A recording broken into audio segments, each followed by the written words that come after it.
really interesting things that have been going on when it comes to cooperation in cell ag. So, Robert, come up.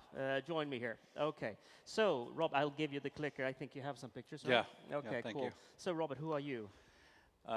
My name is Robert Jones. I lead public affairs for a startup called Mosa Meat, which pioneered the technology to grow meat from stem cells. But then I also have the great honor of representing a new industry association in Brussels called Cellular Agriculture Europe. Which is about what? So it's 14 companies that have come together that are all growing animal protein from cells and lobbying for this new industry in Europe to make sure we get regulatory approval. Wonderful. It says something about an industry when it gets an industry association, right? Yeah. Okay, so Robert, please take it away. Great. So I want to say first, I'm starting with a very bland slide here because I know at a conference like this, there's probably a lot of vegans and vegetarians in the audience, and I want to give you a trigger warning because I'm about to show some graphic images. These are images of animal meat that are delicious and nutritious, but you can feel guilt-free because all of the product photos you're about to see were produced without harming an animal at all. Like this decadent foie gras, was made from cells from a fertilized duck egg and then grown in a bioreactor into this delicious foie gras, no animal ever harmed. So what is this weird technology? First of all, it is the process of growing animal-based foods from their building blocks, from the cells themselves, without needing to raise and slaughter an entire animal. You can make any animal protein this way, beef, dairy, poultry, seafood, etc. And again, the cells can be drawn from a live animal or from a fertilized egg. So there's no need, it changes the entire production process and flips it up on its head. So how does this work exactly? Those of you that aren't familiar with it yet. We, at Mosa Meat, we can take a small sample, like the size of a peppercorn, from the rear end of a cow, and we can grow that peppercorn into 80,000 hamburgers. And we do that by putting the cells, isolating the cells down to the most healthy, most active cells, and putting them in a liquid, nutrient-rich broth that we have patented in the bioreactor, which you see here. It's a stainless steel tank. Imagine a production facility that looks similar to a beer brewery. And in that broth is the things that a cow would have turned grass into: amino acids, proteins, glucose, growth factors. And it tricks the cells into believing that they're still inside the animal. So they begin to do what they do in nature, and that's multiply by orders of magnitude, trillions. And we isolate them out and we grow the muscle tissue and the fat tissue separately because they grow at different rates. And then we recombine the two to have the hamburger that you're familiar with, or the meatball that you're familiar with. Juicy, delicious. And again, this is generally the process that you would use for cellular agriculture and cultivated meat of any kind of protein. So why? I don't think I really have to spend a lot of time on this slide. Most of the speakers at this conference are talking about the externalities that are associated with livestock. In addition to over 205 million animals killed a day globally to supply the meat that we all love, agriculture is the third single largest driver of climate change. Livestock alone accounts for 14% of those greenhouse gases. But that's not the end of the story. The challenge that we face is we already have an unsustainable system at the current operating rate.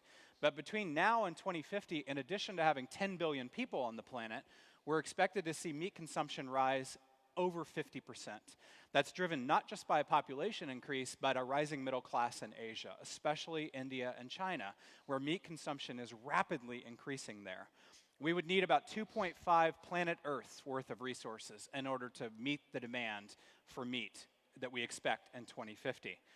Now, we've made huge progress with plant-based products. There's some amazing stuff out there. The test kitchen was incredible last night, and we have our chef here today. Good to see you again.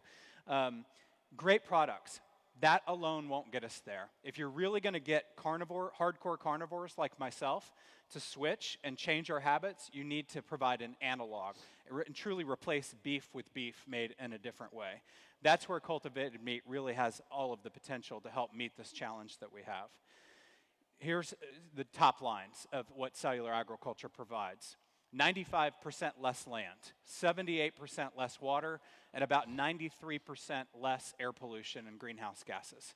So the ability to do this with a lower carbon footprint is incredible, but we have to get to scale in order to meet those challenges.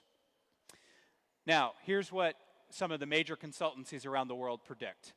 McKinsey, A.T. Kearney, this is the more conservative estimate from Kearney, which I like, is that by 2030, about 30% of the global meat market will be cultivated meat. And a really interesting thing happens around 2035. Plant-based products combined with cultivated meat products take the majority.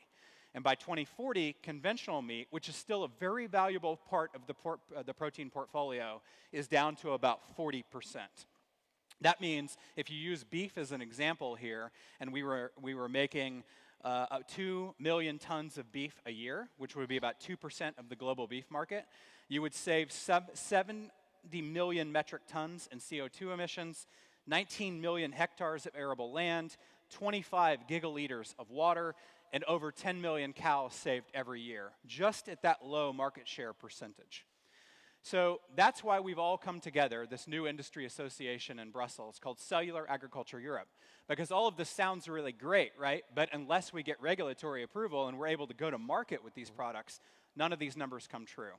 This is a very new technology, new to regulators, new to politicians, and so we've joined forces, 14 companies across Europe and Israel, that are making foie gras, dairy, beef, pork, chicken, seafood, to educate stakeholders in the Brussels bubble and the UK and Switzerland about our technology, how the positive attributes to it, the safety concerns, how we're developing our manufacturing processes, so that we create a favorable environment to get the regulatory approvals that we need.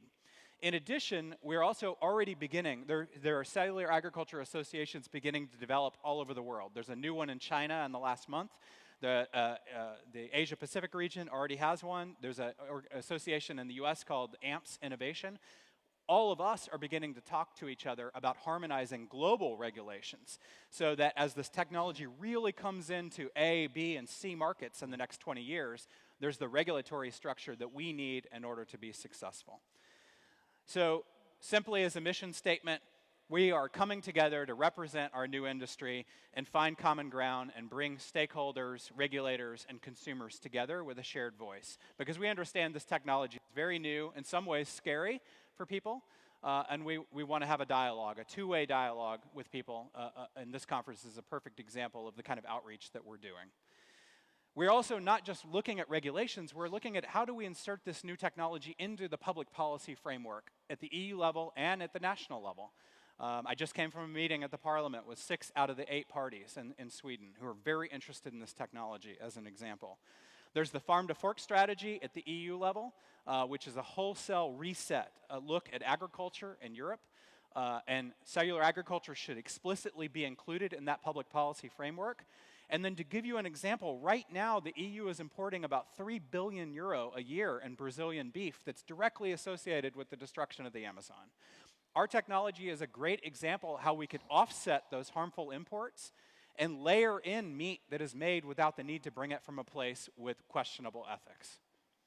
So I'll stop there and say thank you. That's a very quick overview of the technology and what we're doing, and I think we'll have a further discussion. Yeah, we'll have a panel right after this one in just a few seconds. But Robert, when it comes to the policies of Europe, I mean, of course, Singapore has been the front runner here, sandboxing stuff, or allowing for sandboxing when it comes to cell ag. And then the Netherlands recently came out and said, we're going to support this heavily. Yeah. Tell us a bit more about what the Netherlands is doing.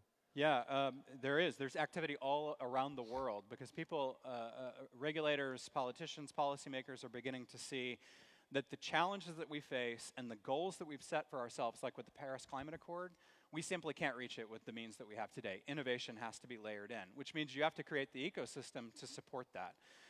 In the Netherlands, we worked very hard over the course of a year and brought together an incredible consortium of academics, policymakers, cultivated meat companies, and major players like Unilever and DSM to petition the Dutch government to say, look, if you want to lift up this technology, we need PhD programs for the researchers of the future. But we also need to train HBO level workers to run bioreactors in factories. We need to work on social integration of this technology with farmers and how this could integrate with current, we need to create innovation hubs. And we need to do that with public funds. We need public research to do that. And the Dutch government had the foresight to commit 60 million euro to help start this ecosystem as part of a 250 million package. 60 million, and that could go up, to something that's substantially larger as well. That's right? the start. That's the start, right? Yeah. So I think this is interesting because that means that the Dutch government sees cell ag as a future key industry of the Netherlands, right? Yeah, they do. And, a lot of people don't know this, but the Netherlands is the second largest exporter of agricultural goods in the world behind the United States. Aggregate, not per capita. And they're the largest meat exporter in Europe. And so, but the result of that is we have a nitrogen crisis in the Netherlands from runoff from those farms. And so the Dutch government is looking, how do we reform conventional agriculture to make it cleaner, but how do we layer in these technologies? Isn't this also a perfect example of how policy could really push an entire industry into a new direction? Absolutely. All of these have to come together, right? There's lots of great ideas and great startups. Unless you create the enabling conditions at a policy level for these things to thrive, they die on the vine. Exactly. So how hard was it to convince the policymakers in the Netherlands to do this? It was a year-long process of of iterations of a proposal, lots of due diligence, the way a company would face due diligence in a Series B or C, and ultimately they still have questions that we need to answer, which is natural because this is a lot of public dollars. But they had the confidence level with the proposal that we have and the governance structure that we were creating to take the next step. Okay, that's lovely.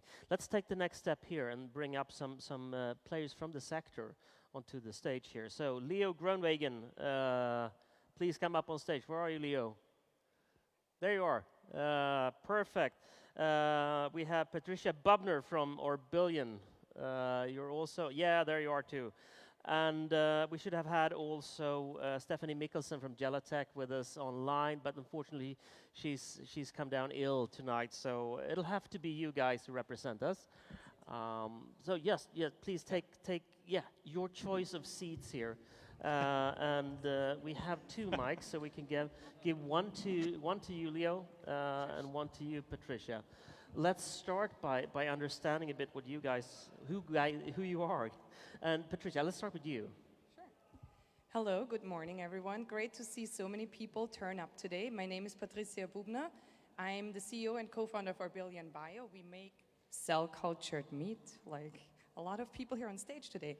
We specialize in heritage breeds. We want to make really good food. And we're based in the San Francisco Bay Area, California. And I'm very excited about this panel discussion today. Super cool. And Leo, you come from Cellular Revolution, but it has a new name now that I've forgotten. Yeah, so we just changed the name basically a week ago to CellRev. It's CellRev. basically the same name, but it's just shorter, it's less of a mouthful. Yeah, okay, cool. CellRev. I'll remember that now. And what do you do? Yeah, so my name is Leo. I'm one of the co-founders of CellRev. We're actually slightly different than the two companies here. We are actually a company developing enabling technologies. So we build technologies that actually allows guys like Mosameat or Orbillion or one of the other cultured meat companies to scale up their production more efficiently.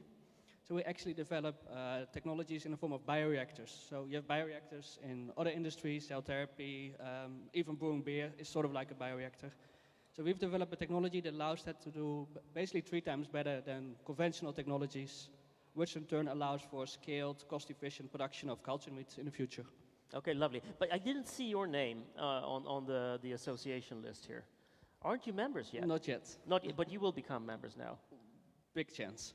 Yeah, big chance, of course. No, I think it's interesting because what you're talking about here is also not just a company, single company, like once upon a time it was, like Mosa Meats did this meatball and you produced everything. Now it's an ecosystem of players.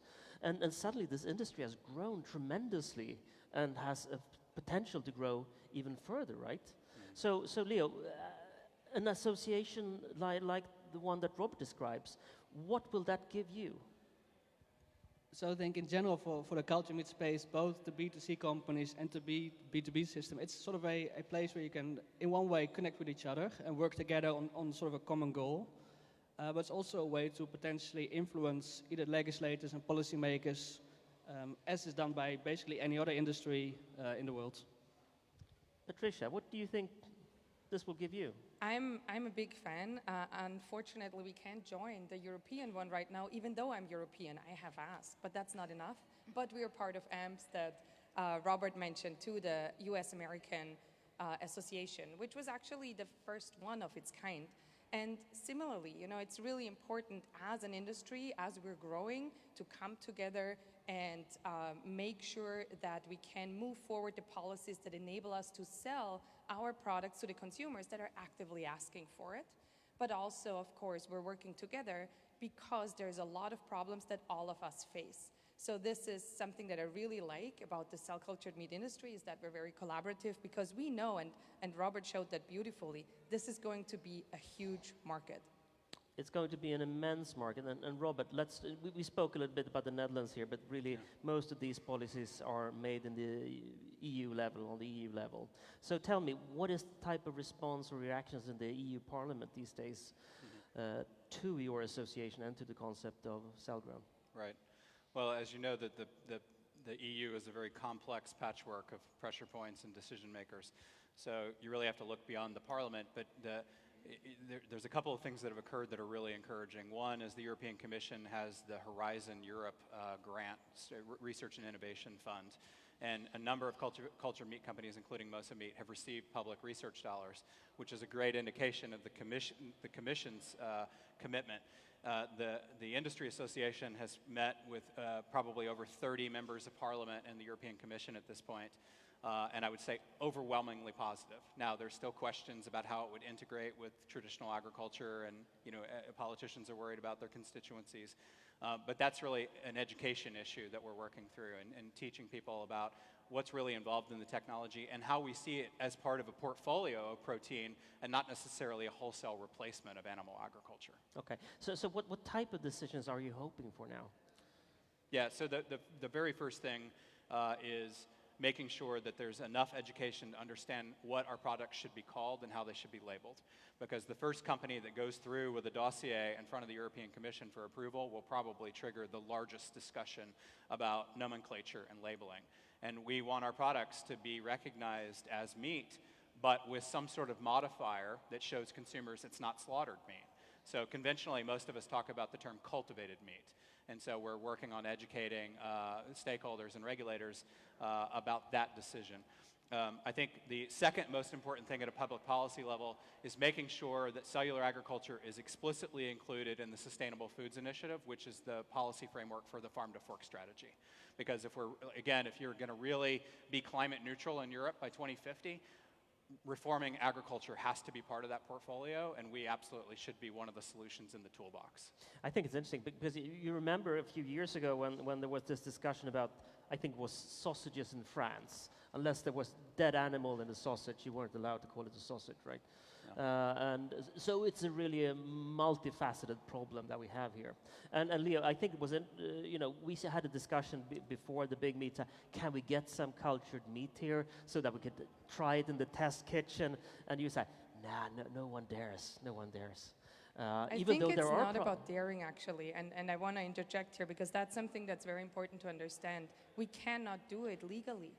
This is something that will put us into danger if we bring a product out for a public tasting that doesn't have regulatory approval. And I strongly advise every company against doing that, because there is a reason why regulations are in place and the regulatory authorities know what they're doing. So that's really the right reason. And I'm worried for any company in this field doing something that can jeopardize other companies in this field. Okay, that's very good. So everyone sits pretty tight right now, except for in Singapore, where they actually serve cell-grown meat. I haven't personally had that. I don't know if Lauri Reuter is here anywhere. No, not right now. Lauri is one of our Finnish friends. He went to Singapore actually to do a TV documentary on future food, tasted the nuggets made by Eat Just, and you know what he said? Tastes like nuggets.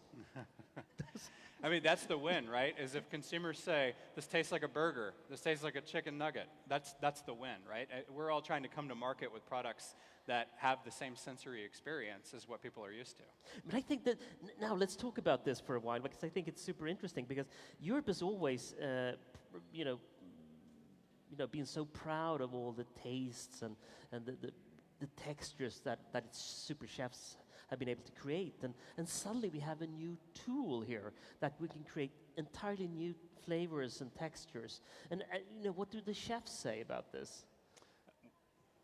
They are super interested. You know, actually, I think one of the things that when we think back on the molecular kitchen that was being done and really started in Europe, I think there's a whole new opportunity for chefs to play with new ingredients that have the same properties every time you use them.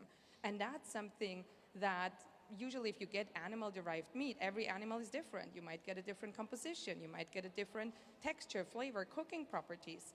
All of that is done. You know you can get that same product out to the people in the restaurant or in the products that you make every single time. And I think they're very excited about that. That means that suddenly we have a protein that can scale properly. And you can start treating it with other types of methods, such as robots, for instance, that will be able to cook a perfect steak. Isn't that beautiful? Especially now where we don't have enough people to work in these restaurants. Exactly. I'll just add a quick thing, too, that there's limitless possibilities with this technology. One of the things that we haven't talked about is the ability to culture animal fat to be combined in other products, like current plant-based products. I mean, we all know, it's a mixed bag of plant-based products out there. But imagine being able to add in slaughter-free cultured fat into a plant-based burger in order to trigger the Maillard reaction in the pan and the smell of beef and have a sensory experience and enhance a plant-based product as well. Well, isn't that a beef Wellington you're talking about right now? We have beef and then you layer that with foie gras and yeah, it's kind of deconstructed in reverse. Yeah, exactly. Yeah. You can just package it in a different way, right? Yeah. Okay. So what would be your message to the Swedish politicians and authorities here? Because I know that a few of them are here. I know, for instance, that Marie up there is the coordinator of the Swedish food tech or food strategy. What's your message to her? You want to go first? Yes, I mean, I'm Austrian, so I may say something to European politicians here too. I think there are two huge opportunities here. First of all, we can create really a sustainable food industry within Europe that can feed Europe and beyond.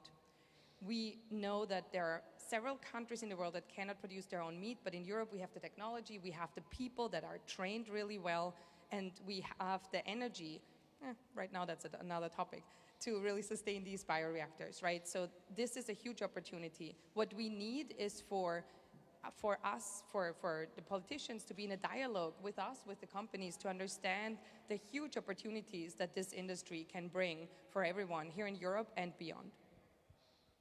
4 words: true pricing in food. If we're going to enter the market and be successful, we need a level playing field. And right now, conventional meat is heavily subsidized and not accurately priced for the externalities it cause society. So if legislators and regulators want to create a level playing field, we need to truly price food so that consumers have an accurate choice of what our products do for the planet versus conventional products. Lovely. Leo, I agree. Can I add one thing? Because actually, if you look at the US, 50% of the protein revenue from Cargill, the biggest protein provider, comes from subsidies. It's 40%? It's 50%. 50%? Yes. So half? Yeah. Okay. So we Directly and subsidize indirectly. killing the planet, essentially. Okay, interesting. Leo, this is not just any more fancy sci-fi technologies, right? We saw the other day that it just ordered, was it 250,000 liter bioreactors. We spoke yesterday with Novozymes, Denmark's largest enzyme producer. We see more and more of these players who know how to produce large-scale volumes in bioreactors jump in on a game. So when will we see this starting to happen? When will we see these products come out to the market? Provided we have approval, of course. Yeah, so it's a bit of a challenge. So first thing there, you have sort of the bioreactors, the technologies sort of support the industry, where we'll be moving to larger scale bioreactors over the coming years. if you look at actual product approval, which is very much linked to what the regulators are saying, there's different stories going around. You both might disagree, you might agree, but some companies are saying cultured meat will be launched in the US, for example, in 2023. In Europe, probably half a year to a year later, but there's no really certainty on when exactly the regulators will approve it. And the thing there is initially, which you see a bit also in Singapore, it's very small scale production. So it's a production for enough to feed people at one restaurant or maybe at two restaurants in the country or for tastings. It's still quite a few years away until the industry is really scaled up to, say, a 10,000 kiloton factory where you can really produce and put your products in the local ICA or any other supermarket. But now you're talking about tech years, which are kind of, there are more tech years to a year than normal years, and there are fewer farm years to a year than normal. So when you say 2023, 2024, and you say it feels like you think it's eons away. For me, this is like the last hurdle. We're almost there. So yeah. Tomorrow. It's tomorrow, right? Yeah. In food system terms, this is tomorrow. Yeah. And suddenly, it doesn't have to be lots that you disrupt for the meat industry because before it just falls off the cliff, because it's kind of a small margin type of market. And if we took away the subsidies, it would die tomorrow. Yeah, and I think it's not just taking away the subsidies. Also subsidizing our industry with public funds in order to get us to scale faster. Right? Some of this companies can do, but again, going back to the ecosystem argument, you really have to create this supportive ecosystem, and there is a role for public funds and public R&D in that. Because we have this Green New Deal that's supposed to accelerate transformation of food into something that's healthier and more sustainable, right? Isn't this one of the best things we could do to speed up the development for cell ag? From my perspective, absolutely. Yeah. Sorry, I think it's really important for people to know that the technology is ready. What we need is capital, the support of governments, so that we can roll this out. And especially now when we see how urgent it is to create a food security worldwide, to keep everyone really going on where we are right now in the face of climate change, we need this help for this industry. So that's why we all are here to tell you this is possible, this is here. But we need that help. Yeah, and I would just add, we are realistic as an industry. We're talking about phasing in at scale over the course of decades, but we need to be talking about creating the right enabling conditions now so that we can go to that scale. And I think, this talking about food security, as we look at global supply chain disruptions, one of the best ways to solve for that is to change where you produce the protein. Okay. And this is a disruptor in a huge way. Okay, so we have all the pieces of the puzzle out there. What's lacking in some extent is a strategic realization about the potential of cell ag, and then of course also the policy measures to push this forward. Thank you so much for joining us today. Thank you. Thank you for having us.